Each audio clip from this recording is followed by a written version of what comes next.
No sé si estamos viendo ya la pantalla. Sí, Inge.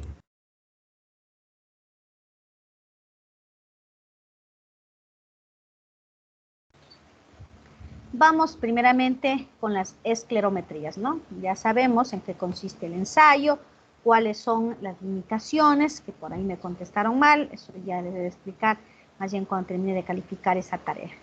¿Cómo se presentan los ensayos?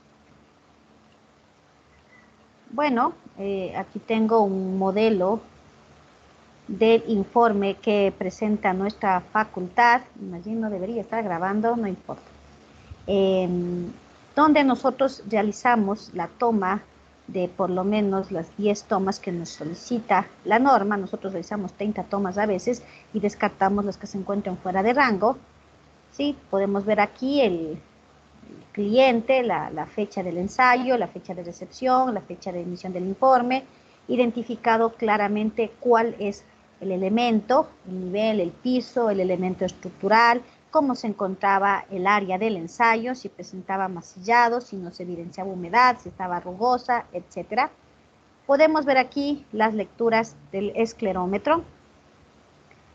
El esfuerzo de compresión cúbico en megapascales, un factor de corrección, ¿sí? Al ser este un ensayo de la medición de la resistencia a la compresión superficial, de manera general, la gran mayoría de equipos, así sean los de última tecnología, nosotros tenemos un equipo de última tecnología, 2 equipos de última tecnología, pero generalmente el factor de corrección de estos ensayos es de 0,8, del 20%. ¿Qué quiere decir? Que este valor del esfuerzo de compresión cúbico, el esfuerzo puede ser más o menos el 20%. Nosotros en los informes siempre consideramos el valor más crítico, es decir, menos el 20%. Es por esa razón que la resistencia promedio, después de verificar que no exista ningún valor fuera de los rangos normales, se coloca un promedio de la resistencia bajado el 20%. Esto no significa que ese sea un valor definitivo, ¿no? Ustedes podrían sacar el valor con un factor de corrección diferente. Esto lo hacemos siempre nosotros en el caso más crítico. Generalmente, a veces, las personas que interpretan los resultados pueden coger todos estos resultados y no afectarles del factor de corrección y sacar el valor directo. No está mal. Precisamente ese es un ensayo semidestructivo, porque podría ser no la resistencia a la compresión 32, sino más bien más del 20%, el valor que dio el esclerómetro. Esto queda ya de manera subjetiva a criterio del profesional que interpreta los resultados, entendiendo siempre que el esclerómetro, que en este caso nosotros usamos, tiene una dispersión aproximada del 20%. ¿Cuál sería la solución para poder definir si está correcto esta dispersión? Pues un ensayo semidestructivo, más bien ya destructivo, la extracción de núcleos. Por eso les decía yo, podemos hacer 4 o 10 esclerometrías y acompañar con unas pocas extracciones para calibrar los resultados. Entonces, si yo obtengo aquí 32 megapascales y la extracción de núcleos me da 31 megapascales, pues diré, es válido y no necesito hacer extracción de núcleos en todos los elementos. Doy por válido este factor de corrección y asumo que ese es el valor. Perdón, jóvenes, están que me llaman y me llaman.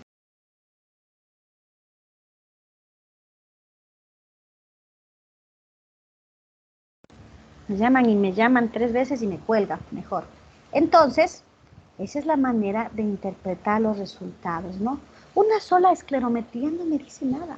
Pues no me dice nada si hago solo en una columna. Si estoy haciendo una evaluación inicial y quiero ver la resistencia a la compresión, pues bueno, lo hago en unos 3 elementos, 2 columnas, una viga, porque es una estructura que no presenta patologías, que no presenta problemas, pero quiero saber la resistencia a la compresión para poder saber cómo está este material. Pues me pueden ayudar unas pocas esclerometrías. Una estructura que tenga que necesite una evaluación más detallada por encontrarse patologías, deficiencias, necesitará más ensayos. No será prudente hacer muchas extracciones del núcleo, como explicábamos. No queremos lastimarle más a la estructura, dañarle más. Acompañaré unas pocas extracciones del núcleo con un sinnúmero de esclerometrías y me sirve para estadísticamente calibrar los resultados. Eso es lo que llamamos calibrar los resultados. Si la extracción de núcleos me da 31, 32, 33 en el mismo elemento, pues asumo que este valor es correcto y las demás esclerometrías considero el factor de corrección que sea apropiado, ¿sí? Siempre se especifica la dirección del ensayo, ¿sí? Porque a veces, pues, será es que en esta losa se hizo desde la parte superior, se retiró el recubrimiento superior y se hizo desde arriba, ¿no?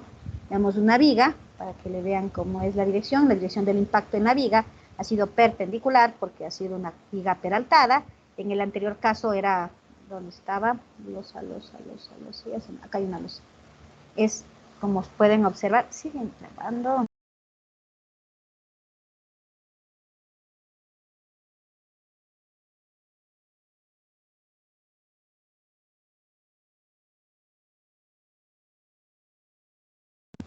Como pueden ver, en este caso, la dirección del ensayo es perpendicular, ya que en la losa se ha retirado el recubrimiento, estamos sobre la losa, ¿no? Se ha logrado tirar el recubrimiento, el masillado, y se hace en el elemento. En la viga, pues la dirección es diferente, se hace perpendicular porque es una viga peraltada, y lo propio en una columna, ¿no? Dejen ver en columna, acá hay una columna. La dirección del impacto es en este sentido, ¿sí? Y nosotros tenemos la resistencia promedio a la compresión. Recomendaciones: siempre acompañar, cuando tenemos un número importante de esclerometrías, no se olviden acompañar de algunas extracciones de núcleo para poder calibrar los resultados. Este ensayo es el más básico, a veces es el único que se hace en una estructura, porque si estoy evidenciando que no hay problemas, que no hay patologías, que no hay deficiencias, no voy a pedir hacer todos los ensayos si me están contratando para regularizar la estructura de los pisos, que veo que no tiene deficiencias, que tiene columnas de dimensiones apropiadas, luces menores a 5 metros, puedo acompañar para hacer mi informe un poco más técnico, de mayor peso, acompañar unas pocas esclerometrías, viendo que el hormigón supera los 21 megapascales, 22, 25, me quedo tranquilo. Ahí sí podré hacer unas pocas esclerometrías. De lo contrario, 1 o 2 esclerometrías no son suficientes para yo poder decir que la estructura tiene problemas. He visto casos que con 3 esclerometrías que no me dicen nada, piensan que con ese tipo de ensayos pueden decir ya que la estructura requiere reforzamiento. Imposible, ¿no? Imposible.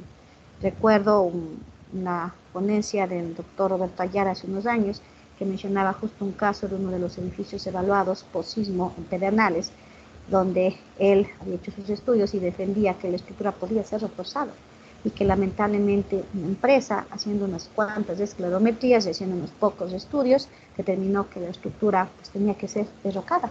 Entonces, derrocar una estructura en base a 4 o 5 esclerometrías es absurdo, es antitécnico, ¿no? Hay que tener cuidado con estos ensayos. La extracción de núcleos, ustedes ya saben el procedimiento. Se me equivocaron bastantes en la norma en cuanto a las dimensiones, ¿no? Ya que estamos viendo, yo creo que le tenía abierto, no, ya le cerré. Jóvenes, la extracción de núcleos, la norma es clara, la mayoría puso solo dimensiones 2:1, ¿no? Entonces, si ya les dejé los documentos, ya vieron la exposición, tenían que poner de manera clara y directa la respuesta. Si quieren, veamos si le tengo abierto por lo menos el aula virtual, si le tengo abierta. Delante de ustedes, rapidito. Si es que no se demora, extracción de núcleos. La extracción de núcleos, aquí está. Déjame cerrar.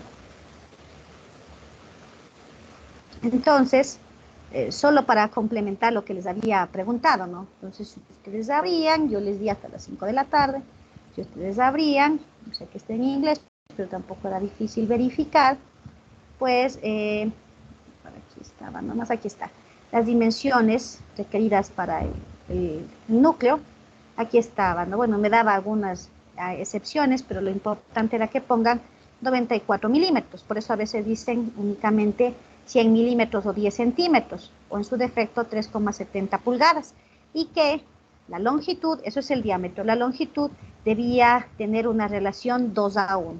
Por eso a veces se suele decir 10 centímetros por 20 centímetros, el normal núcleo, pero es 94 milímetros y una relación 2:1.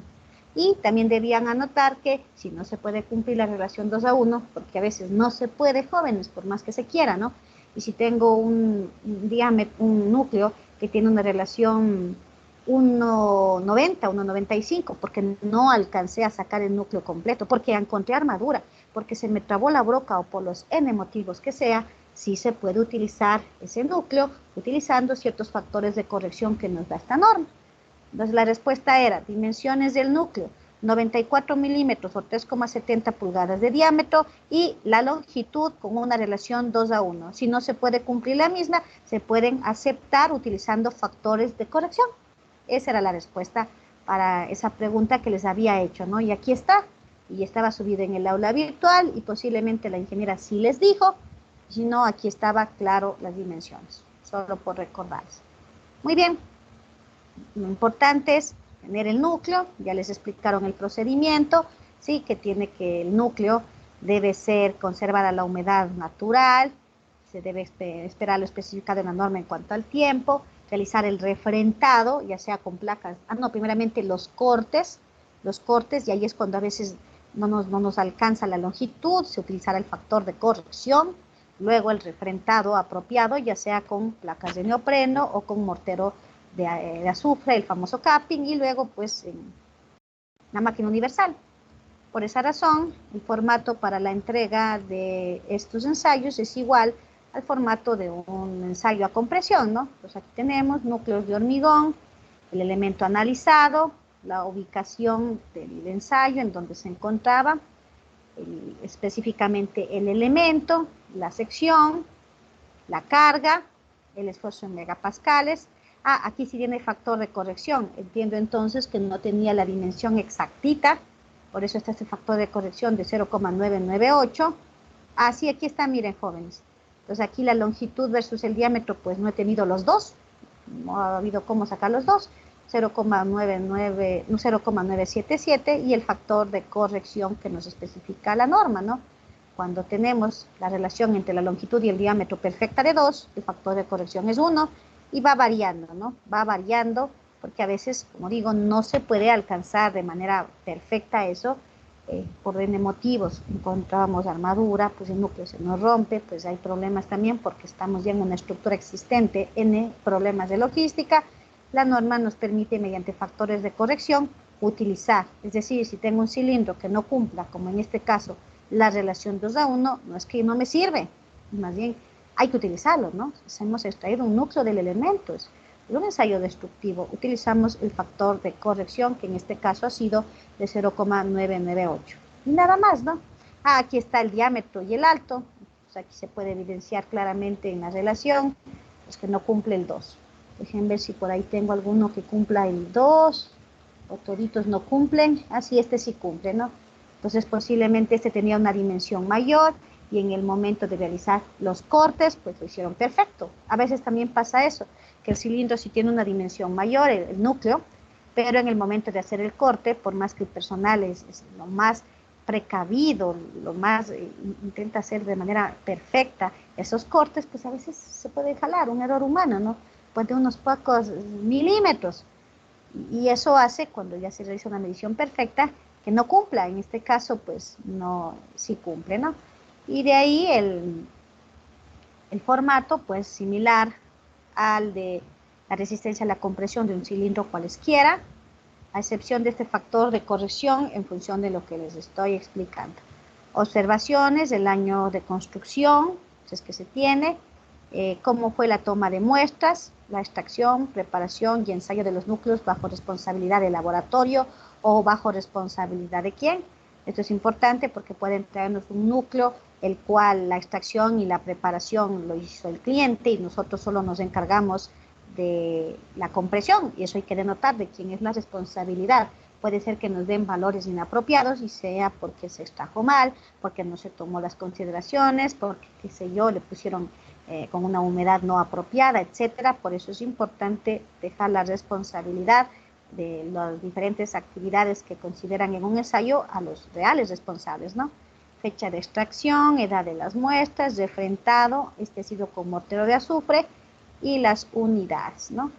Una fotografía para que se evidencie el tipo de fractura y el valor que tenemos, ¿no?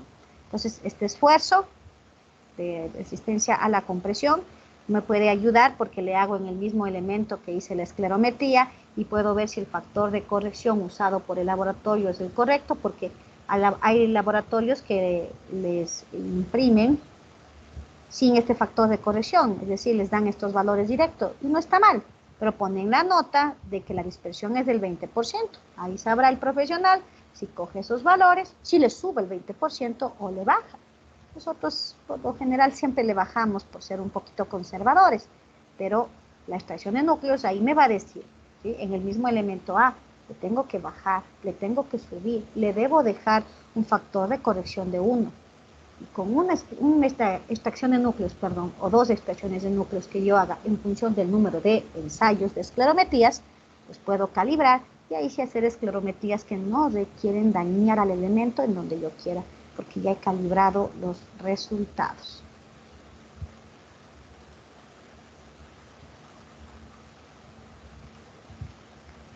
Ultrasonido. Bueno, aquí casi todos contestaron, unas 3 o 4 personas no contestaron.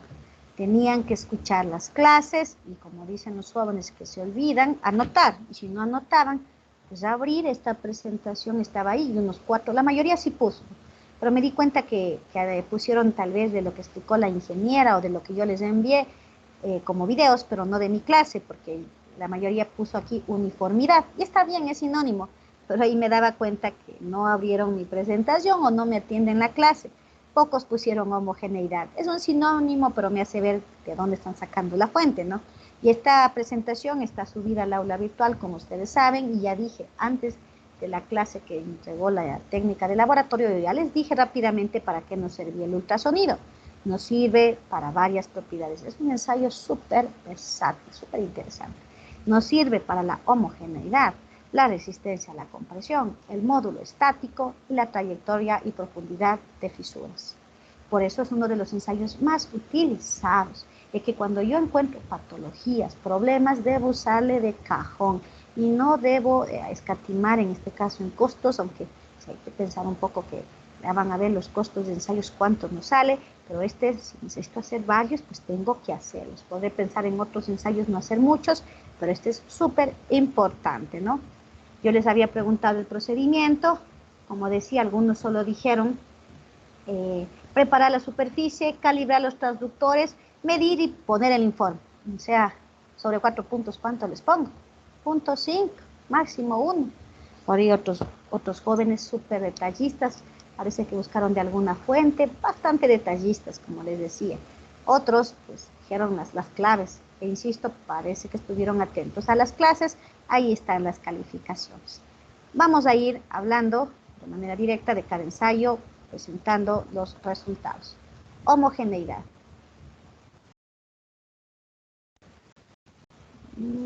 Este es espectrómetro, como tengo todo abierto. Ultrasonidos. A ver, vamos. Homogeneidad. Aquí hay uno de homogeneidad. Muy bien. El ensayo de ultrasonidos es interesante porque en función de la propiedad que yo quiero medir, el procedimiento es diferente. El movimiento de los transductores es diferente. Y vamos un poquito a ver eso. En este caso quiero medir la homogeneidad de un elemento, ¿sí? Aquí está especificado las condiciones de la superficie, el material de acople, que puede ser la vaselina, el elemento analizado, ¿sí? El área analizada, etc.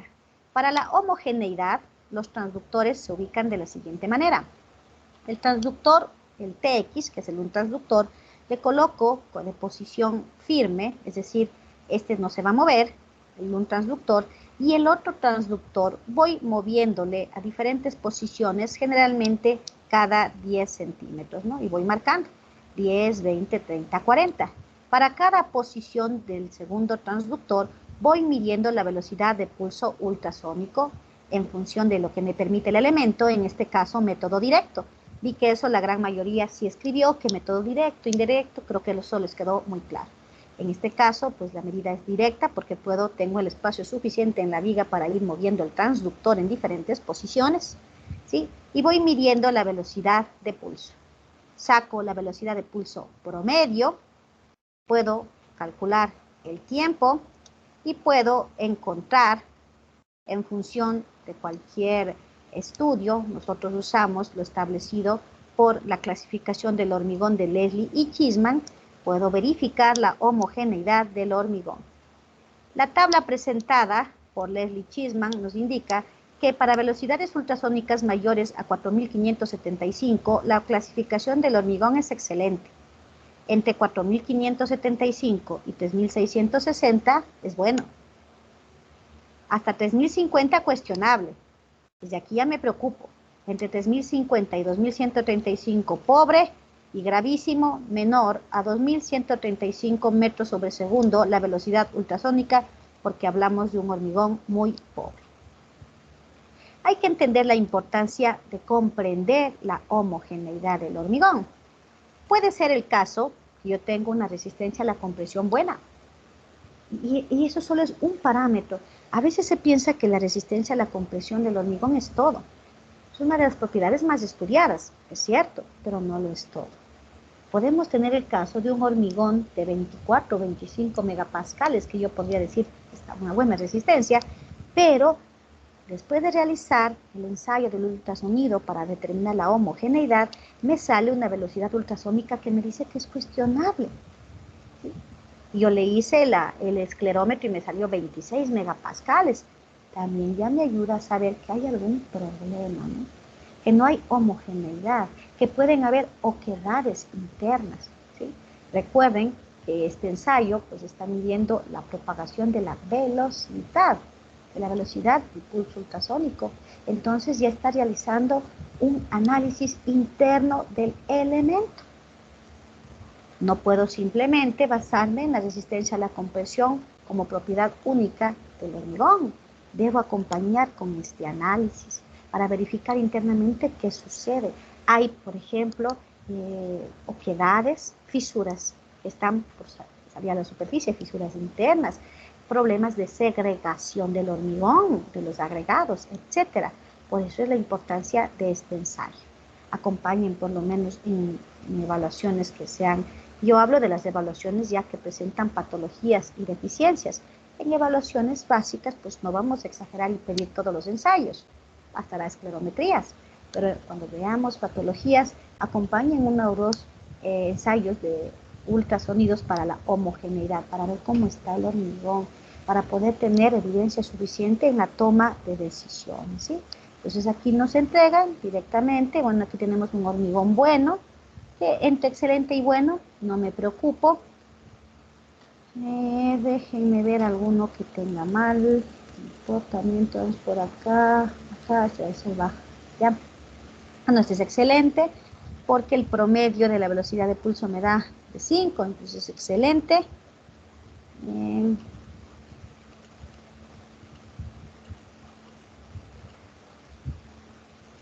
Quiero ver alguno que tenga malo, déjenme ver, bueno. Todos están buenos.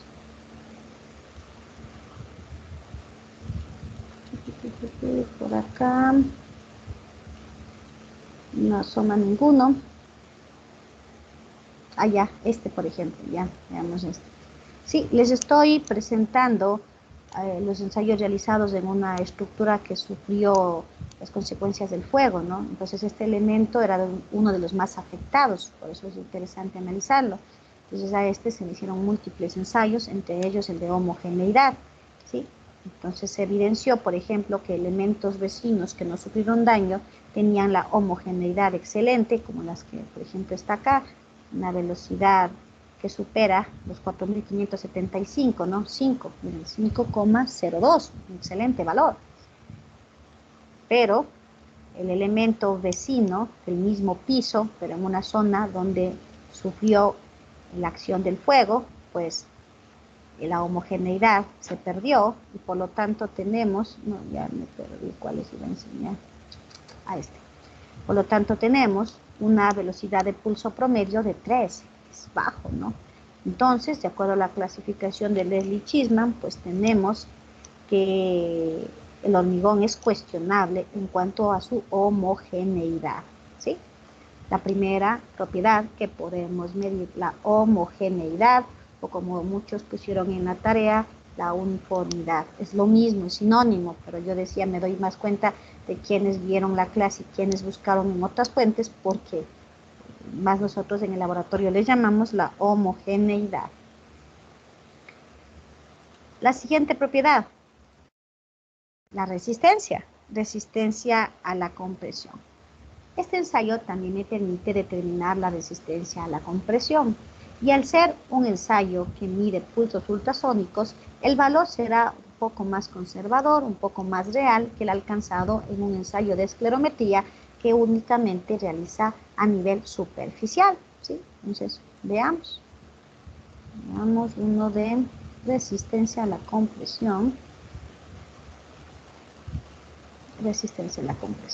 ¿Ya?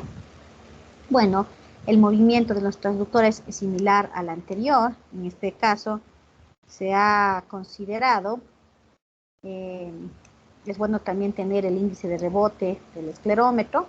Tenemos nosotros la viga a analizar, el área analizada, un transductor TX, el otro transductor se va moviendo en diferentes posiciones. En este caso, cada 5 centímetros hemos movido el transductor, 5, 15, perdón, el primero 5, luego cada 10, 15, 25 y uno adicional a 45, ¿no? A diferentes posiciones, ¿sí? Medida la velocidad de pulso, el tiempo y gracias a las fórmulas que se tienen para poder realizar la interpretación de resultados, la resistencia con ultrasonido en megapascales, ¿no? Insistiendo que este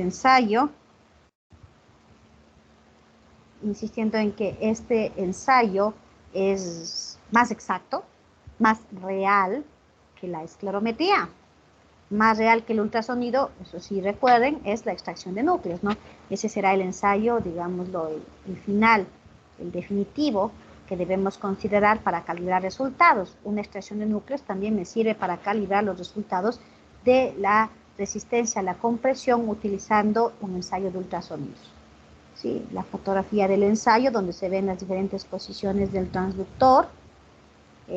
También se acompaña en este mismo ensayo de la clasificación del hormigón de Leslie-Cheesman, por eso es interesante que sepan, ¿no? Entonces, si yo solo quiero homogeneidad y no resistencia a la compresión, contrato un ensayo de resistencia a la compresión para homogeneidad. A ver, dije mal. Si yo solo quiero la homogeneidad, contrato el ensayo de ultrasonidos para homogeneidad. Pero si yo quiero la resistencia a la compresión, pues yo ya debo saber que ahí también se acompaña la homogeneidad. Y digamos que hago el ensayo 2 en 1.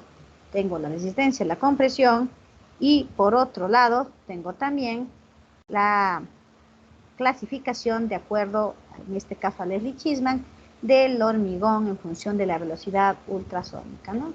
También tenemos acá. Este equipo me ayuda entonces a tener un valor más directo, más real para tomar decisiones de la resistencia a la compresión. Módulo estático. Súper importante. Módulo. Perdón, esto es núcleos. Módulo, ya.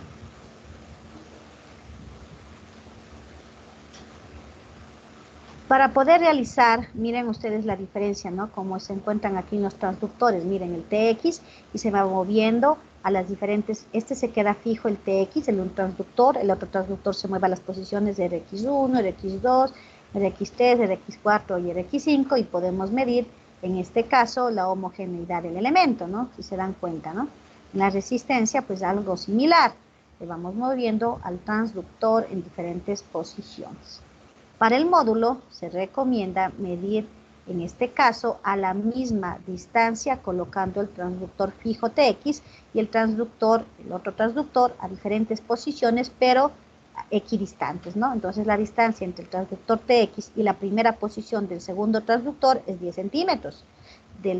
Luego le muevo al transductor a otra posición, pero a una misma distancia de 10 centímetros. Miren, acá está. Y luego le vuelvo a mover al transductor a otra posición, pero equidistante, a la misma distancia de 10 centímetros. Esa es la diferencia. Sí, eso pocos pusieron en las respuestas. Eso es importante de notar, que para cada propiedad a medir, la función, o más bien el movimiento de los transductores para la medida de los pulsos ultrasónicos es diferente. Si bien es cierto, para compresión y homogeneidad se parecen, pero como ven, en este caso es diferente, y para fisuras, que vamos a ver después, es también muy diferente. En este caso, tengo el transductor fijo TX y y el otro transductor muevo en diferentes posiciones equidistantes, 10 centímetros, 10 centímetros, 10 centímetros, y mido la velocidad de pulso. Tengo el tiempo y calculo el módulo dinámico, ¿sí? El módulo dinámico. En este campo es también interesante, hay muchas investigaciones, muchas recomendaciones para transformar al módulo dinámico y al módulo estático. Aquí tiene que ver muchísimo ya tanto el informe que emite el laboratorio como el profesional que lee e interpreta los resultados, porque ustedes deberían ser capaces tranquilamente, solo teniendo hasta aquí el cuadro, solo esto, la velocidad de pulso y la transformación al tiempo, de encontrar este módulo y tal vez decir, yo saco un valor diferente al de este laboratorio. Nosotros tenemos un procedimiento conservador, pero es válido cualquier otro procedimiento e investigaciones que ustedes puedan considerar, ¿sí? Para eso, generalmente se utiliza un módulo de Poisson, ¿no? Utilizamos el módulo de Poisson. Y aquí también, pues, hay muchas recomendaciones, ¿no? Nosotros, por ejemplo, utilizamos de manera general las recomendaciones que se encuentran en las técnicas para determinar la calidad del hormigón de Peña Vidal. No significa que este es el valor específico y ese es el que debemos tomar en cuenta siempre. Si ustedes quieren considerar otra fuente, lo pueden hacer. Para eso es importante que en este elemento se conozca la homogeneidad del mismo, porque podré saber si un hormigón es excelente, utilizaré un coeficiente de Poisson bajo. Si el hormigón, de acuerdo al ensayo de homogeneidad, me da entre dudoso y bueno, veamos por acá, nos da entre cuestionable diría yo nomás, pues yo utilizo 0,28.